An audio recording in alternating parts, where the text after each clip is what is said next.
Hi friends, it's Siva. So I wanted to take a look at the Shaman talents in the Battle for Azeroth beta test that's going on right now.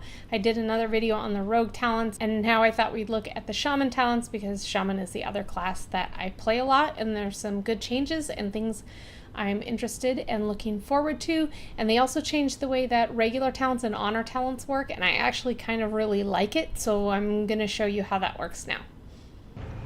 We'll start with Restoration, as that is my primary and favorite spec.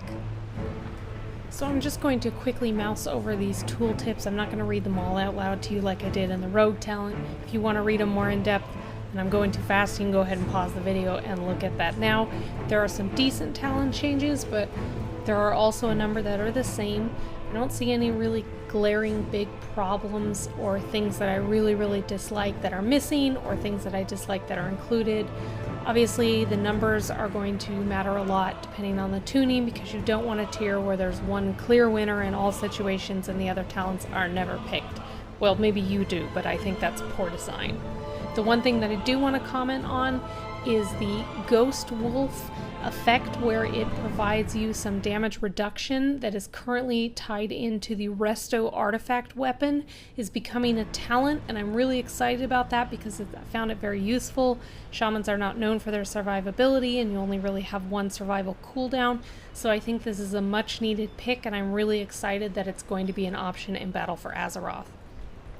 Okay, so the cool thing here about the PvP talents is they're no longer a separate tab. They are now part of your base talent interface, and it pops out here on the side.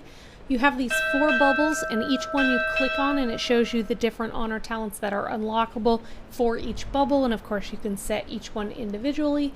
Now the coolest thing here to me at the bottom is something called War Mode. I used to keep my Shaman permaflagged all the time. I play on a PvE realm. A little different now that it automatically unflags you when you get on a batter zone into an instance. But anyway, you click this War Mode, it permaflags you, and it gives you access to these PvP talents when you are out in the world while questing and things like that, not only in battlegrounds and arenas. So I think that's a really cool change, and I'm very excited about that. Next, we're going to move on to Enhancement, which is my second favorite spec. So you'll see that there's a lot of overlap between these talent trees, where all 3 trees get access to many of the same talents, which I actually think is kind of a good thing. For example, all 3 trees have access to Earthshield, which is very nice. All 3 trees have access to Spirit Wolf, which is also pretty nice. That's the talent I was talking about earlier, where Ghost Wolf gives you damage reduction. And all 3 trees have access to Nature's Guardian, which is that cheat death ability. Not new, but still very useful, especially, as I said, Shaman survivability isn't always very great. Now, the talents are not always in the same tier or the same order, but they are there for all 3 specs. There's other overlap too, but some of them are not new or special.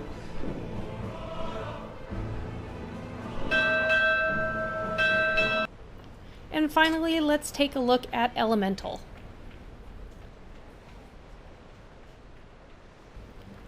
We don't see a huge amount of innovation here in the Elemental tree. Things are mostly pretty similar, but there's still some interesting things there, and I would be interested to see how they turn out once they're on live and once they're being mathed out by theory crafters.